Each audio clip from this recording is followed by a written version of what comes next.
Isang baguhang pulis mula sa Gudong Police Office na nangangasiwa sa lahat ng kalokohan sa bayan ay nasa isang misyon upang panagutin ang isang psychopath na pumatay sa kanyang buong pamilya.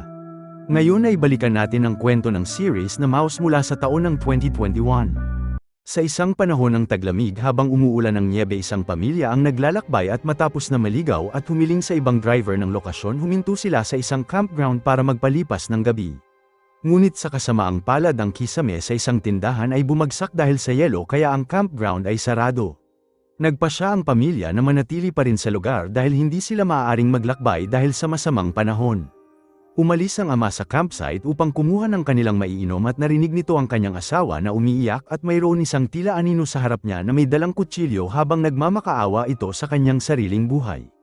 Kaya nagmadali ang asawa nito patungo sa kanya upang iligtas ito at inutusan nito tumakbo habang mabilis itong bumalik sa kanilang sasakyan at sinubukan na magmaneho paalis kasama ang kanilang mga anak na si Muan at Muchi, ngunit ang sasakyan ay hindi gumana. Muli nitong sinubukan ng ilang beses ngunit muli itong nabigo. Samantala nakita ng kanilang ina ang umatake na patungo sa kanila, kaya mabilis nitong itinago ang kanyang mga anak habang sinabi nito kay Muan na nakakatanda na magtago kasama ni Muchi at protektahan ang kanyang kapatid kahit paano pa ang marinig nito. At pagkatapos nito magdasal, lumabas ito ng sasakyan habang ang magkapatid ay nagtago, ngunit ilang sandali ang lumipas narating ng killer ang sasakyan at sinubukan na pumasok sa loob. Ginulo ito ng kanilang ina at inakit papalayo sa sasakyan para lamang mahuli siya at sinaksak ng ilang beses. At sa kabila ng pagsusumikap nito, mabilis siyang tinapos ng killer at muling bumalik sa van kung saan lumabas ang magkapatid sa pagtatago at sumisigaw sa kanilang ina. Itinago ni Muan si Muchi sa isang suitcase at inilagay sa ilalim habang sinubukan itago ang kanyang sarili. Pumasok ang killer sa loob ng sasakyan at nakita ang suitcase ni Muchi at sinumulan nitong hampasin, at dahil naalala nito ang kanyang pangako na protektahan ang kanyang kapatid, lumabas si Muan sa pagtatago at sinubukan na ilayo ang killer sa sasakyan, ngunit nahuli ito at sinaksak ng paulit-ulit. Samantala dumating ang mga pulis sa lugar, kaya si Muan ay nailigtas, ngunit ang killer ay tumakbo bago pa ito tuluyan mahuli. At sa gabing yun, si Detective Park ay nagpunta sa ospital upang kausapin ang batang si Muchi na nasa estado ng labis na pagkagulat. Ang parehong magulang niya ay pinatay at si Muan ay labis na nasugatan at nasa ilalim ng operasyon.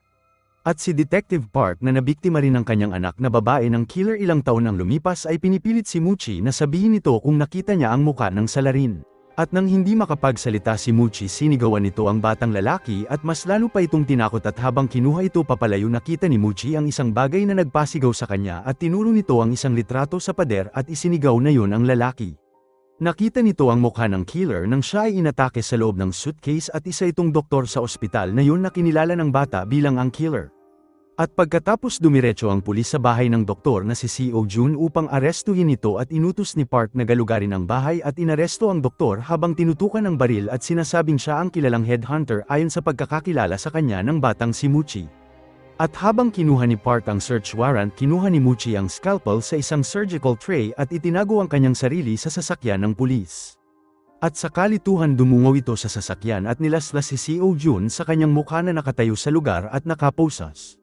Sinubukan ng bata na saksakin muli ang doktor, ngunit pinigilan siya ni Detective Park at naitulak ang bata sa isang snowman, at sa tabi ang ulo ng snowman ay bumagsak sa lupa habang nahulog ang isang itim na plastic bag, at ang isa sa pulis ay kinuha upang tignan ito at bigla itong binitawan sa labis na takot.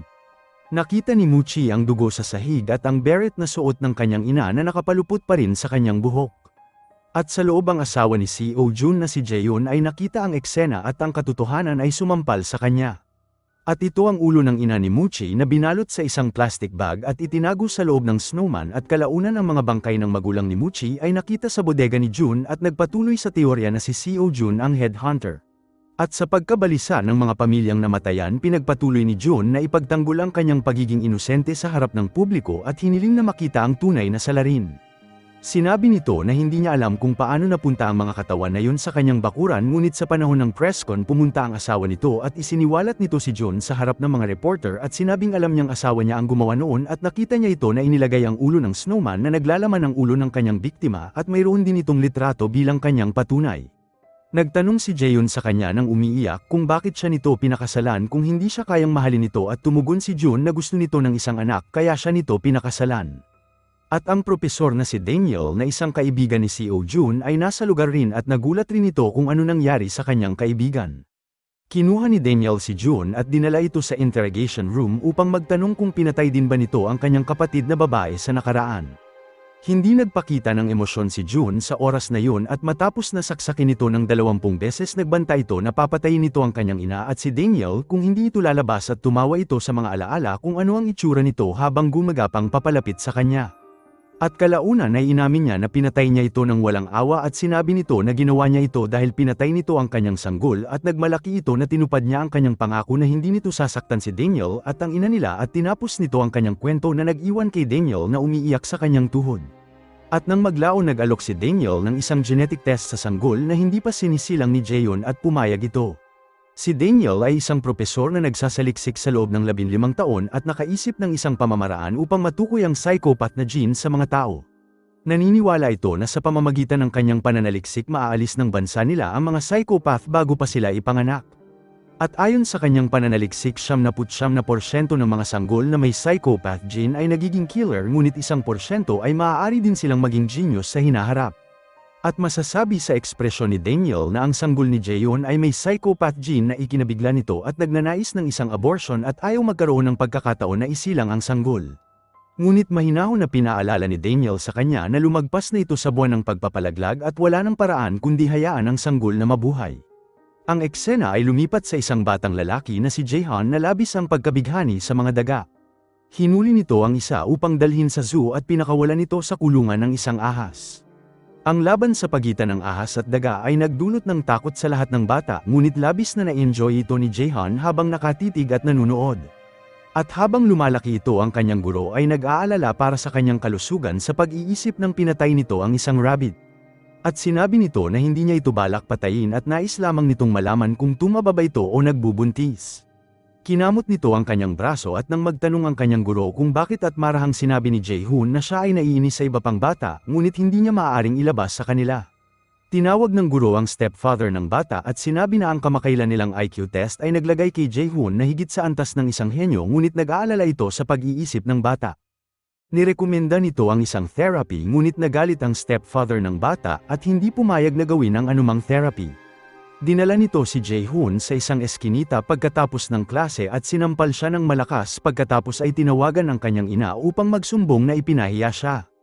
At ito ay ang anak ni Jaeyoon na may psychopath na gene at si Jaehoon ay mayroon ng 2 nakakabatang kapatid at sa kanilang bahay si Jaehoon ay madalas nabugbugin ng kanyang stepfather dahil sa paggawa nito ng mga bagay na hindi niya gusto tulad ng pagbubuhos ng ammonia sa kanilang aquarium.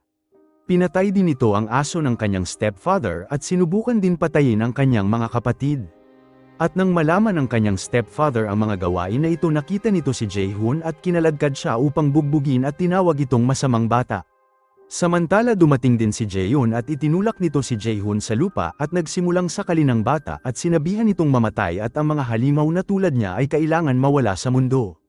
Hiniling nito na dapat hindi niya na ito isinilang at matapos na isilang si Jaehoon iniwan niya ito at lumaki ito sa kanyang adopted na pamilya.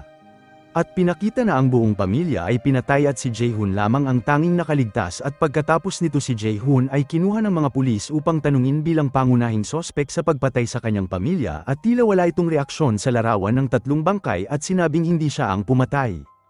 Lumalabas na sa polygraph machine na nagsasabi ito ng totoo kaya mabilis itong pinakawalan ngunit ang mga psychopaths ay maaari din linlangin ang polygraph. Ang kwento ay lumipat sa ilang taon kung saan pinapakita ang isang doktor na nagsasagawa ng isang operasyon sa pasyente. At ito ay si Sung Yohan at siya ang anak ni Seo Jun na isang headhunter at pumatay ng 20 tao sa nakaraan. Si Seo Jun ay kasalukuyang nasa bilanggo pa rin dahil sa sentensya nitong habang buhay dahil sa kanyang mga krimen. Samantala ang isa sa mga biktima ni Seo Jun ay naging isang detective at ito ay si Muchi kung saan ang mga magulang nito ay pinatay ni Seo Jun sa nakaraan. At ngayon binisita ni Muchi si Seo Jun sa detention center at sinusubukan ni Muchi na ipatapon ito sa ibang kulungan upang mapatay niya ito ngunit alam ni Seo Jun na hindi niya ito magagawa dahil hindi siya pinanganak na isang mamamatay tao at ang kanyang mga mata ay puno ng emosyon. At dahil dito sumagot si Muchi at sinabi ang salita sa Biblia na kung sino man ang kukuha ng buhay ng tao ay kailangan mamatay rin. Ang salita na ito ay nanatili kay Muchi at nagbibigay motibasyon upang ibigay kay Seo Jun ang dapat na parusa. At ang kanyang plano ay patayin si Seo Jun sa harap ng kanyang anak upang maranasan din ito ang kaparehong sakit na mararanasan ng isang anak. Ang guard na si Chick ay sinamahan si Seo Jun pabalik sa solitary confinement at humiling ito ng ilang surgical thread upang magsanay ngunit hindi ito pinagbigyan ng guard sa kanyang kahilingan. At lumipas ang ilang araw isang grupo ng simbahan ang naglunsad ng isang show para sa mga bilanggo ng kulungan at sa panahon ng palabas ang mga nagtanghal ay mahusay sa kanilang trabaho ngunit hindi ito nagustuhan ng mga bilanggo sa una ngunit sa oras na lumabas si Seo Jun ang lahat ay tumawa ng malakas. Ang huling pagtatanghal ay posasan ng isang boluntaryo at ikulong ito sa isang safe at habang pinaikot nila ito sinabi nila na mawawala ang bilanggo.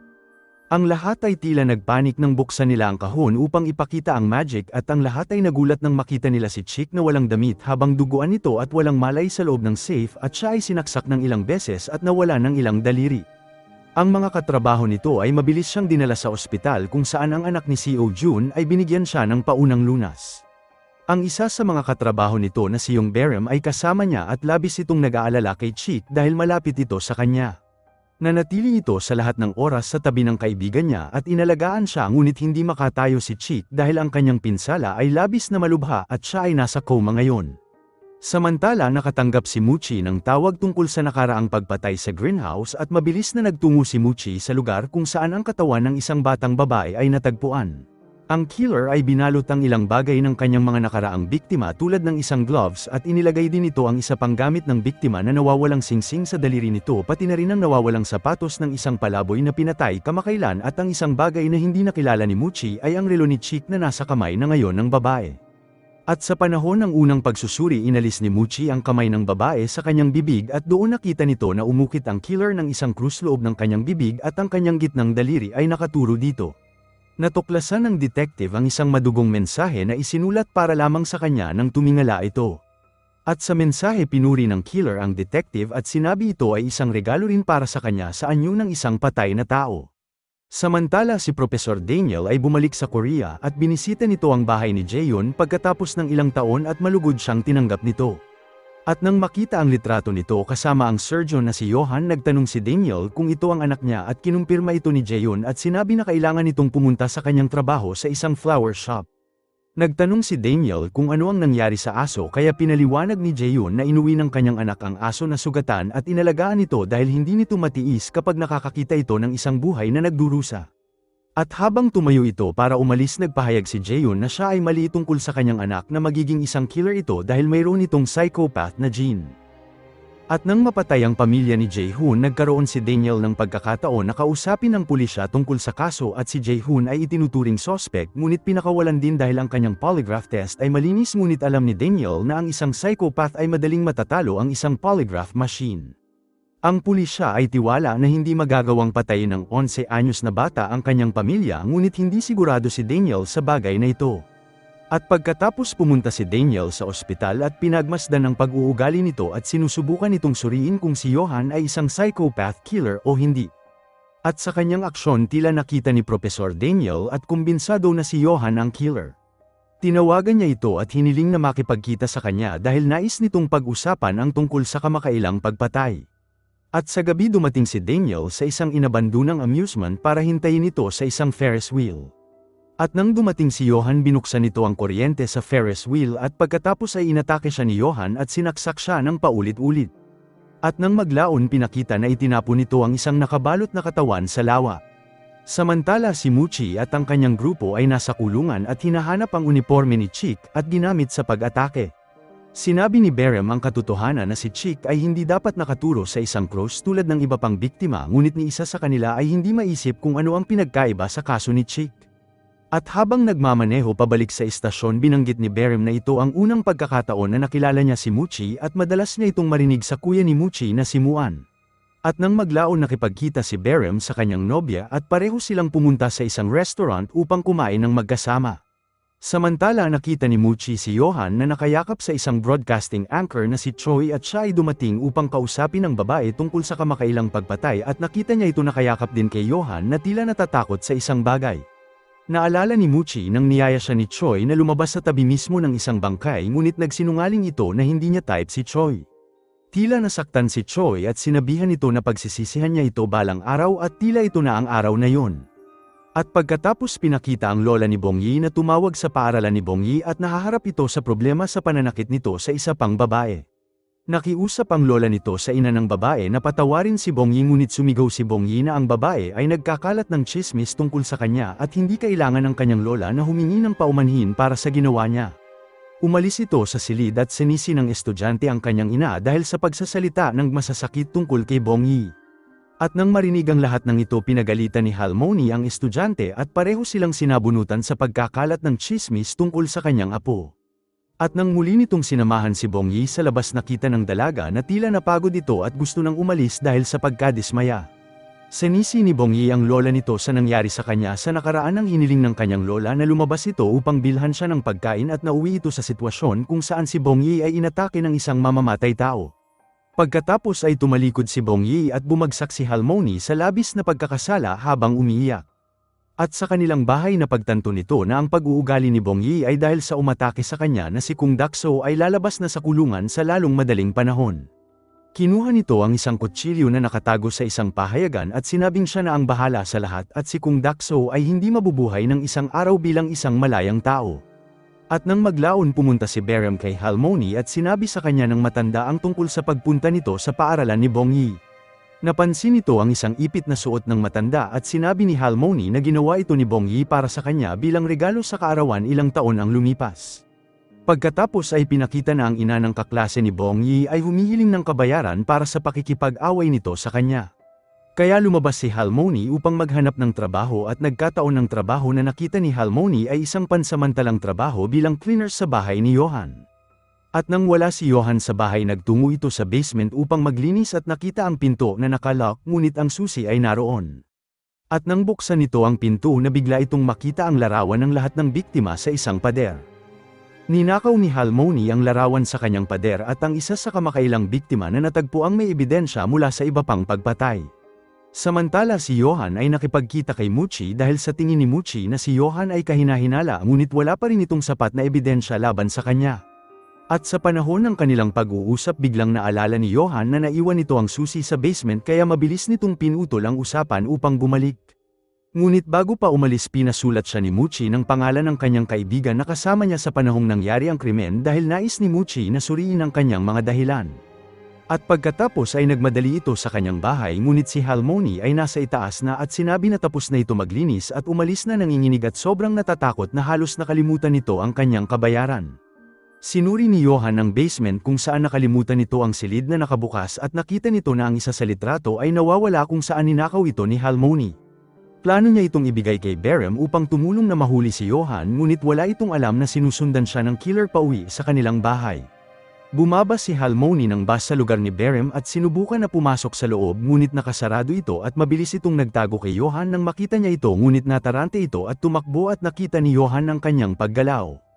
At balik sa istasyon tinignan ni Berem ang kanyang telepono at may isang text mula kay Halmoni at nang makita ito nagsimula itong tumakbo pauwi.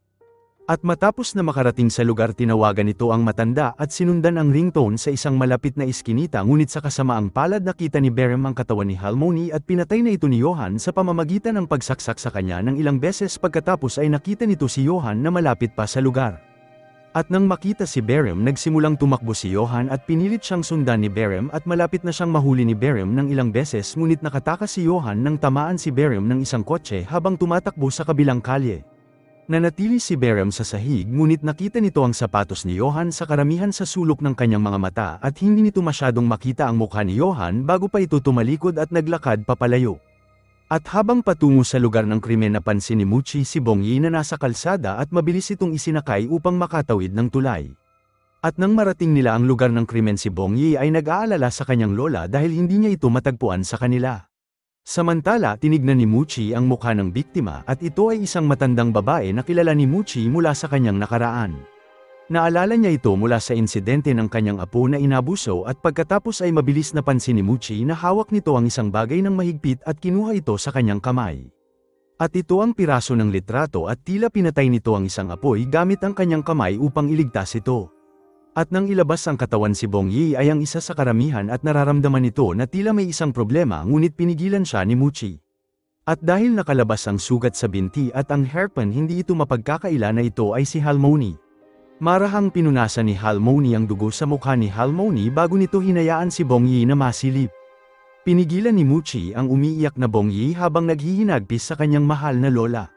Pumunta si Muchi sa ospital upang kumuha ng intel mula kay Berem na tila wala ng enerhiya at sinisisi ang kanyang sarili sa hindi agad nito pagsagot sa tawag ni Halmoni. At sa mensahe nito sinabi ni Halmoni kay Berem na makipagkita sa kanya sa isang tindahan dahil mayroon itong larawan na ipapakita sa kanya ngunit walang tao sa lugar at ang tindahan ay sarado. Sinundan nito ang tunog ng kanyang telepono at natagpuan ang katawan nito habang sinundan ni Berem ang killer ngunit masyadong madilim upang makita ang mukha nito. Ang tanging impormasyon na natatandaan ni Berem ay naamoy nito ang isang mint sa killer at ang killer ay kaliwete. Samantala si Johan ay nasa bahay at nilinis nito ang kanyang katawan at ang kanyang ina ay dumating din at kinuha ang mga damit ni Johan upang ilagay ito sa washing machine ngunit nagulat ito nang makita na ang kanyang damit ay puro dugo. At nang lumabas si Johan sa banyo nakita nito ang kanyang ina na nagluluto ng pagkain para sa kanya. At sa pag-iwas sa eye contact binanggit nito ang dugo sa damit at nagtanong kung may emergency ba itong pasyente sa trabaho. Ngunit gumagawa lamang talaga ito ng dahilan upang hindi maging komportable si Johan at sinabi rin nito na nakikita niyang parang may espesyal na sa buhay nito at umaasang mabibigyan siya nito ng apo sa hinaharap. At nang maglaon habang papauwi binuksan ni Jeon ng radyo at nasiraan ang loob ng malaman nito ang dalawang pagpatay na nangyari ngayong araw.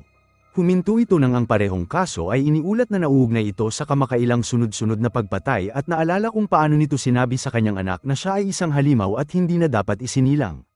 At habang umiiyak nagtaka si Jeon kung ano ba ang magagawa nito sa mga kasalanan na ito at samantala si Johan ay nagtungo sa ospital nang malaman nitong si Berem ay gumaling sa kanyang injury. At bilang isang doktor madaling pumasok si Johan sa silid at kahit pa may bantay ito. At bago pa nito iturok ang laman ng isang haringgilya sa sistema ni Berem narinig nito ang isang kaguluhan sa labas at mabilis na itinago ang kanyang sarili. At ito ay si Bongyi na sumugod sa silid at sinisisi si Berem sa pagpatay sa kanyang lola dahil hindi nito sinagot ang kanyang tawag. Samantala nakapasok si Johan nang hindi napapansin at dahil may 6 na pagpatay sa ilalim niya sa loob lamang ng 2 buwan ang bansa ay nababalot ng takot at kawalan ng tiwala sa pulisya dahil wala pa rin silang leads. Pinag-aralan ni Muchi ang piraso ng litrato na nakuha nito sa bangkay ni Halmoni at sigurado ito na nakita na niya ito kung saan. At upang malaman kung saan nakuha ni Halmoni ang litrato sinubukan ni Muchi na sundan ang kanyang mga hakbang at tinulungan din siya ni Berem. Narating nila ang isang lumang gusali at nagsimulang magtanong sa bawat tindahan na makita nila ngunit hindi sila sinwerte. Hindi nila natanong ang babae mula sa dispatch center na nakilala si Halmoni at tatawag na sana upang iulat ito at nagpunta si Halmoni doon sa araw ng kanyang kamatayan at nakakuha ng trabaho sa bahay ni Johan. Gayunpaman ang may-ari ng ahensya ay pinigilan ng babae na magsumbong dahil natatakot ito na baka malaman ng pulis ang iligal na pagkuha nila ng mga empleyado. Samantala ang kaibigan ni Johan na si Jung ay tumawag dahil ang mga pulis ay nakipag-ugnayan sa kanya at inutusan ito ni Johan na sabihin kung ano ang kailangan nitong sabihin. Nakipagkita si Jung kay Detective Shin at sinabi na nasa lugar ito ni Johan noong linggo dahil masama ang pakiramdam ng kanyang kaibigan. At sa katunayan sinusubukan nitong patunayan ang alibay ni Johan sa kanyang utos at hiniram ni Shin ang kanyang telepono at tinawagan si Johan na tinanong kung ang pulis ay umalis na at kung sinabi ba nito ang utos niya. Binaba ni Shin ang telepono at umalis nang wala ng karagdagang tanong at napagtanto ni Jung kung ano ang nangyari nang muling tumawag si Johan. Iniulat ni Shin ang bagay na ito kay Muchi at ang sunod na hakbang ay pasukin ang kotse ni Johan at alamin kung nasan talaga siya sa pamamagitan ng pagrepaso sa black box footage. At nang maglaon pinakita na ang killer ay pinatay ang kapatid ni Muchi sa telebisyon sa harap ng buong publiko at labis itong ikinagalit ni Muchi at nabalisa. Wala nang natitira sa kanya kundi ang kanyang kapatid na pinatay ng psychopath sa isang live stream at ang dahilan sa likod nito ng pagpatay na ito ay ang kapatid ni Muchi ay walang galit sa killer kahit pa na pinatay ng ama nito ang kanilang magulang sa nakaraan. Ngunit ang kapatid ni Muchi ay pinatawad ang pumatay sa kanilang magulang dahil sa tingin nito na ang paghihiganti ay hindi maganda para sa kaluluwa. At pagkatapos ng insidente ng pagkamatay ng kanyang kapatid pinagpatuloy ni Muchi ang kanyang pagsisiyasat sa kaso ni Halmoni at nakahanap ng ilang inumin sa kanyang bag. At nang makita ang mga label sa inumin narating ni Muchi ang tindahan kung saan kinuha ni Halmoni ang mga ito. At nagtanong sa babae doon tungkol sa lola ni Bongyi at sa pagkakataon na ito inamin ng babae na si Halmoni ay dumating sa lugar sa araw na yon at pinapante niya ito sa isang bahay para sa isang trabaho. At nang makuha ni Muchi ang numero ng taong kumuha kay Halmoni sa araw na yun dumiretso ito upang bisitahin ang taong ito. At ito ay si Jaeyoon na kumuha sa matanda upang linisin ang bahay ng kanyang anak, ngunit naalala siya ni Muchi sa kanyang nakaraan. At siya ang asawa ni Seo Jun, ang headhunter na tumakot sa buong bansa sa pamamagitan ng pagpatay nito sa 20 tao sa nakaraan. Pagkatapos ay sinuri ni Muchi ang detalye ng pamilya ni Jaeyoon at nalaman na si Yohan ay kanyang anak.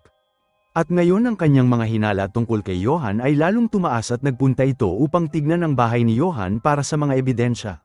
At sa panahon ng paghahanap, narating ni Muchi ang basement at sisirain na ang lock sa pinto nang biglang narinig nito na may paparating sa loob ng bahay.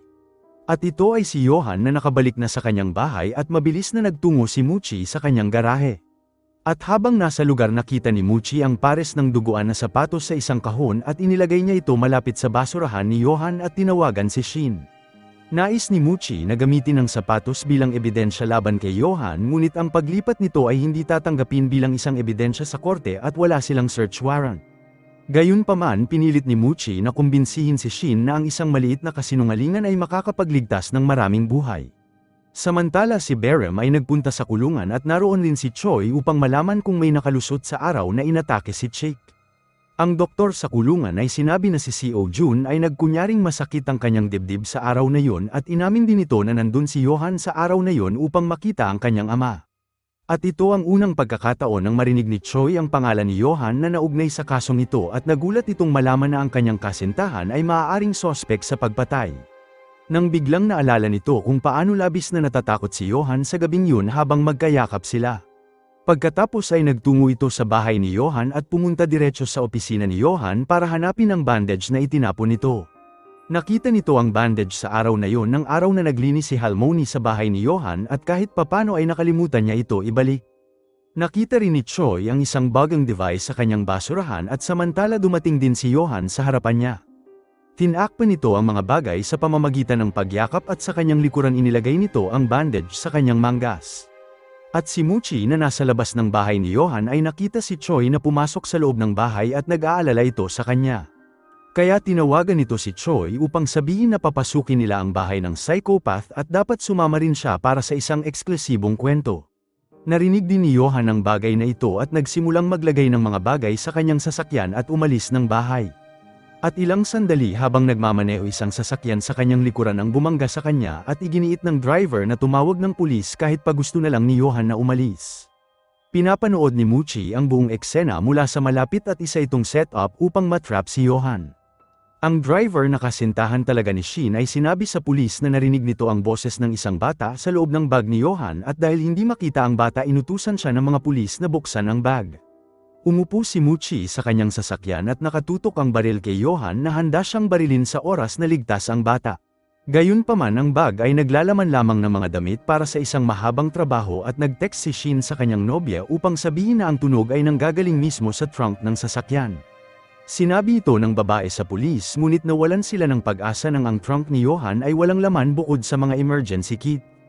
At dahil nauubusan ng oras, nagpa siya si Shin na sundan si Yohan habang nagtungo si Muchi sa bahay ni Yohan at sinira ang pinto sa kanyang basement. Ngunit wala itong nakita sa loob na maaari niyang gamitin bilang isang solidong patunay at ang nawawalang bata ay wala rin sa lugar at inalis na ni Yohan ang lahat sa kanyang basement. Samantala si Berem ay nakatanggap ng tawag mula sa doktor na nakita ang DNA sa bandage na nakita sa bahay ni Yohan. Nagpa siya itong pumunta sa kanyang sarili upang suriin ito at napunta rin sa basement ni Yohan. Nakita nito ang pader ng mga larawan ngunit wala si Yohan doon at dahil tila alam na may paparating, ninakaw nito ang isang scooter at umalis bago pa dumating ang mga pulis.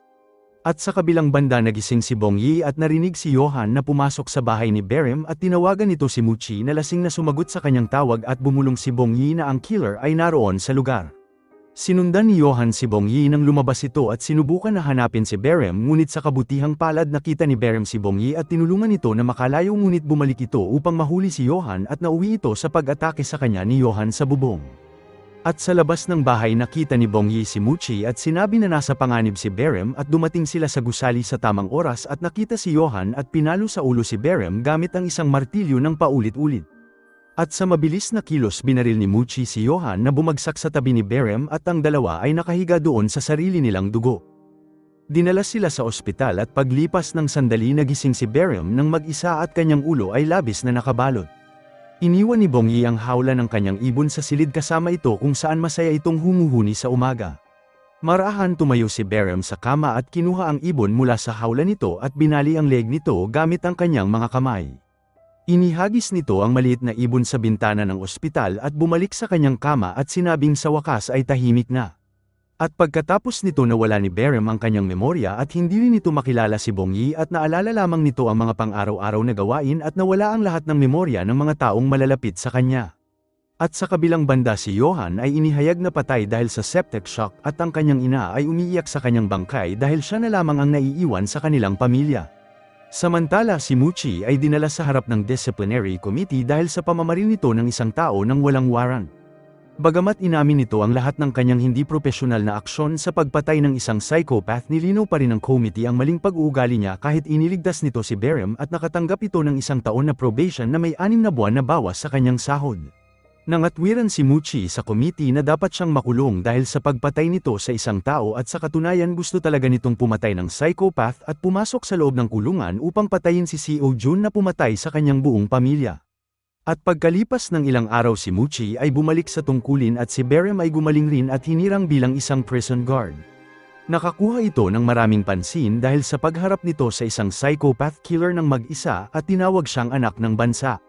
Bagamat tila mukhang ayos lang siya ang insidente ay maraming binago sa pagkatao niya at mas magaling na ito sa kanyang trabaho at kapareho na niya mag-isip ang isang serial killer at tinutulungan si Muchi sa lahat ng kaso.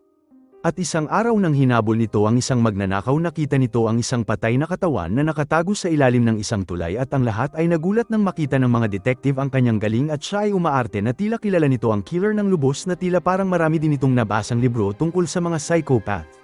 Ngunit hindi talaga ito ang kaso dahil hindi pa siya nakakabasa ng kahit anong libro at walang karanasan sa pagsasagawa ng mga ganoong pangyayari. At pinaliwanag nito na ang lahat ng tila detective na nararamdaman niya ay nagmumula lamang sa loob niya. At bukod dito nagkaroon si Berem ng flashback ng kanyang nakaraang alaala at ito rin ay labis na nagpapasakit sa kanyang ulo. Kaya nagpunta ito upang makita ang kanyang surgeon at pinaliwanag nito na hindi madaling gawin ang operasyon ni Berem at pagkatapos ng ganitong komplikadong operasyon ang pananakit ng kanyang ulo ay normal lamang. Nagbigay din ito ng ilang painkiller at sinabihan siya na huwag mag-alala at nang lumabas ito ng silid naghihintay sa kanya si Bong Yi at sinabi sa kanya na ang doktor na ito ay hindi ang aktwal na nagsagawa ng operasyon sa kanya noong nasugatan siya. Ang pahayag na ito ay nagpalito kay Berem kaya bumalik ito sa loob at nagtanong sa doktor kung siya ang aktwal na nag-opera sa kanya. Sinabi sa kanya ng doktor na siya talaga ang nagsagawa ng operasyon ngunit naramdaman ni Berem na nagsisinungaling ang doktor sa kanya kaya sinuri nito ang listahan na pinakita ni Bong Yi upang makilala ang aktwal na surgeon ngunit wala ito sa listahan. Nabanggit ni Bong Yi na ang surgeon ni Berem ay may peklat sa kanyang kanang mukha at isang doktor lamang ang kilala ni Berem na may peklat sa kanyang mukha at ito ay si Seo Jun, ang pinakamahusay na neurosurgeon ng kanyang panahon, ngunit ito ay nasa kulungan na labis nagtataka si Berem. At upang kumpirmahin ang hinala na ito nagpadala si Berem ng litrato ni Seo Jun kay Bong Yi at nagtanong kung ito ba ang nakita niya at tumugon si Bong Yi na si Seo Jun nga ito. At pagkatapos nito pumunta si Berem sa kulungan para tanungin si Seo Jun kung ano ang ginawa nito sa kanya sa panahon ng operasyon. Sinabi ni Jun ang kwento sa araw na yun nang labis na nasugatan si Berem kung saan siya ay dinala sa ospital sa isang masamang kondisyon kasama si Johan.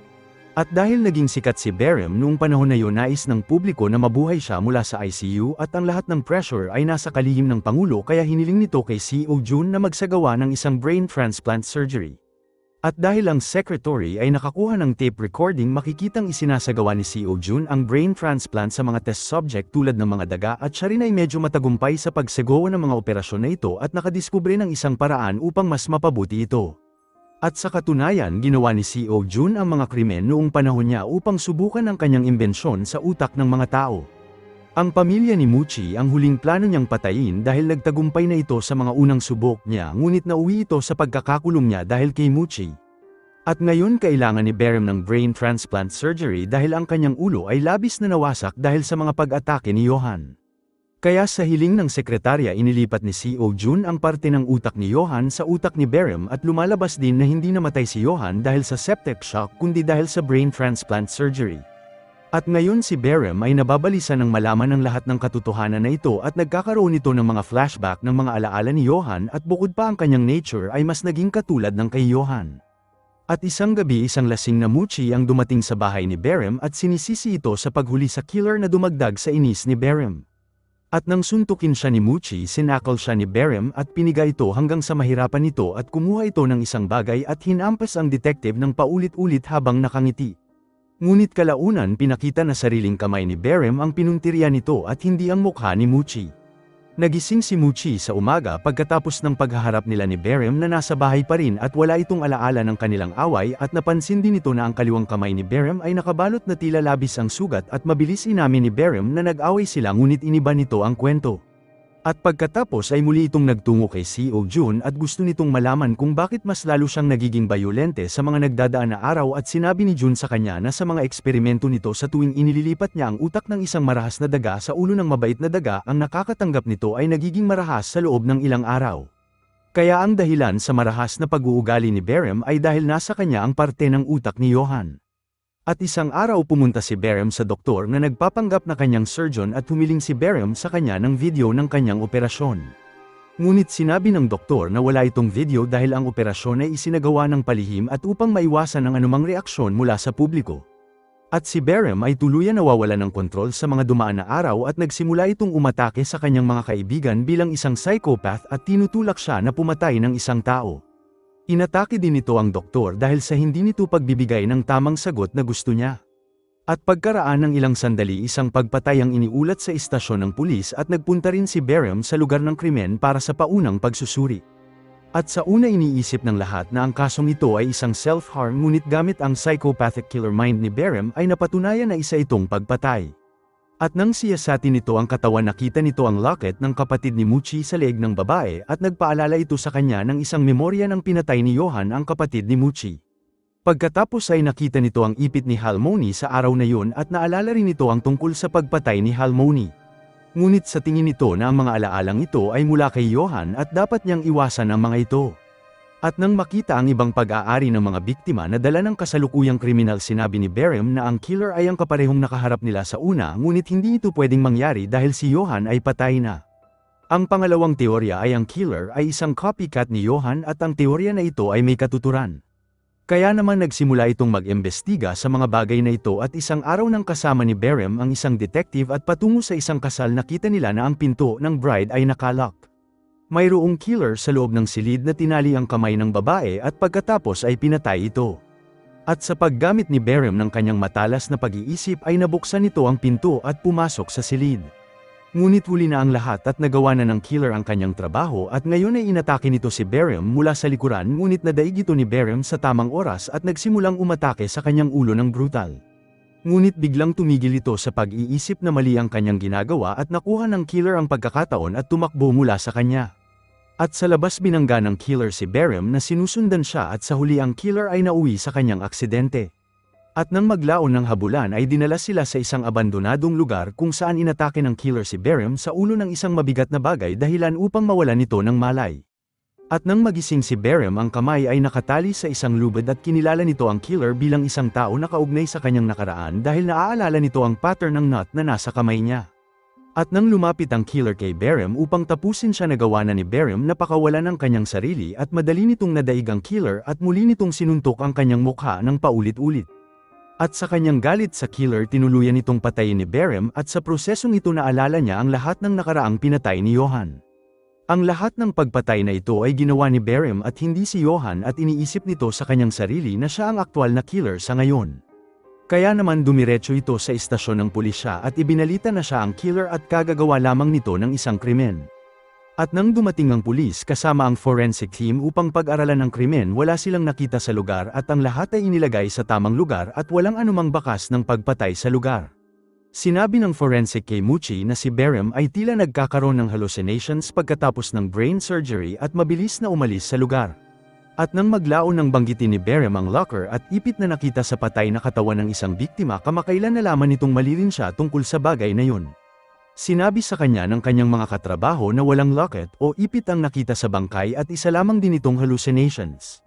At pagkalipas ng ilang araw nang muling bumalik si Berem sa lugar nakita nito na may isang bakas ng apoy sa lugar. At ito ay nangyari noong gabi nang nakipaglaban nito sa killer kaya naman hindi lamang ito hallucinations ngunit mayroong isang taon na tinatago ang krimen ni Berem.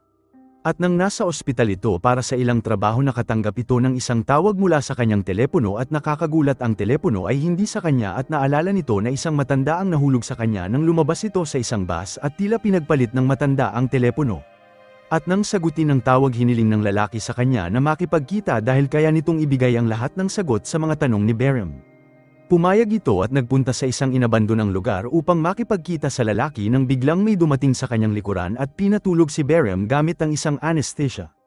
Dinala siya nito sa isang lumang bahay kung saan sinabi ng matanda ang kwento ni Berem at sinusundan nito si Berem mula sa kanyang kabataan at inihayag na ang tunay na pangalan ni Berem ay Jae-hoon at siya ay pinanganak na may psychopath gene. Sinabi rin ito na ang lahat ng pagpatay na ginawa ni Johan ay talagang ginawa ni Berem kabilang na ang kapatid ni Muchi ang bata pati lola ni Bongyi at lahat ng nasa listahan ng pagpatay ay ginawa ni Berem. Pinapakita nito ang kanyang sarili bilang isang inosenteng tao ngunit sa loob nito siya ay isang serial killer na pumapatay ng walang awa sa mga tao ng walang dahilan. Mayroon din siyang sekretong basement sa ilalim ng kanyang bahay kung saan ito inilalagay ang mga patay na katawan ng kanyang biktima. Nararamdaman ni Berem na ang matanda ay nagsasalita ng tama dahil naalala nito ang lahat ng memorya ng kanyang pagkabata noong sinubukan siyang patayin ng kanyang ina at sinabi na isa siyang halimaw at hindi ito alaala ni Johan ngunit sariling alaala ni Berem. Si Johan ay mayroon din psychopath gene ngunit hindi ito naging isang halimaw at nagsasaliksik lamang ito sa mga pagpatay ni Berem. Nais nitong pigilan si Berem sa araw na dumating ito sa kanyang bahay ngunit siya ay binaril ni Muchi at hindi na nagkaroon ng pagkakataon na ipaliwanag ang kanyang sarili. At matapos ng operasyon nakalimutan ni Berem ang lahat tungkol sa pagiging serial killer niya at nang makuha nito ang utak ni Johan sa kanyang ulo nakaramdam ito ng konsensya na wala pa sa kanyang ulo sa umpisa. At ito ang utak ni Johan na nagpaparamdam sa kanya na siya ay isang mabuting tao at hindi isang psychopath. Kaya naman nagsulat si Berem ng isang death note na inaamin ang lahat ng kanyang krimen at balak na tapusin ang kanyang sariling buhay dahil ang bigat ng kanyang kasalanan ay masyadong mabigat. Ngunit hindi lamang siya ang nag-iisa na may kasalanan sa lahat ng mga sunod-sunod na pagpatay na ito. Siya at si Johan ay palaging sinusubaybayan ng sekretarya ng Pangulo at tinatakpan nito ang mga kasalanan ni Berem at nang isuko nito ang kanyang sarili sinabi nito ang lahat sa pulis at si Muchi ay labis na malungkot at nagagalit kay Berem. At hindi nito lubos maisip na si Berem ang serial killer at sinabi ni Berem kay Muchi na balak ng sekretarya na ipasa ang psychopath gene sa parliament. Ayon dito ang lahat ng fetus na may psychopath gene ay itatapon sa buong bansa, ngunit ang karamihan sa mga tao ay tinanggihan ang panukalang ito. Kaya naman hinayaan ng sekretarya si Berem na pumatay ng mga tao at pagtakpan pa ang mga ito. Nais nitong iharap si Berem bilang isang brutal na kriminal sa harap ng publiko upang ipakita ang kahalagahan ng pagtapon nila sa mga psychopath gene na fetus.